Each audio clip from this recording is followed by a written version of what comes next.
સુરેન્દ્રનગર જિલ્લામાં ખનીજ માફિયાઓ સામે કાર્યવાહી યથાવત છે। મૂડી તાલુકામાં 2 સ્થળો પર પ્રાંત અધિકારીએ કાર્યવાહી હાથ ધરી।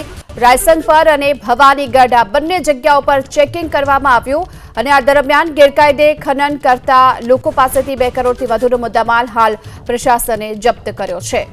સુરેન્દ્રનગર જિલ્લાના પ્રાંત અધિકારીએ 2 અલગ-અલગ જગ્યાઓ પર દરોડાની કાર્યવાહી હાથ ધરી, જ્યાંથી 2 કરોડથી વધુનો મુદ્દામાલ જપ્ત કરવામાં આવ્યો છે। રાયસંગપર ભવાનીગઢમાં ગેરકાયદેસર રેતી ખનનની પ્રવૃત્તિ ચાલતી હતી, જ્યાં દરોડાની કાર્યવાહી કરાઈ। સુરેન્દ્રનગર જિલ્લામાં ખનીજ માફિયાઓ સામે કાર્યવાહી યથાવત છે। મૂડી તાલુકામાં 2 સ્થળો પર પ્રાંત અધિકારીએ કાર્યવાહી હાથ ધરી।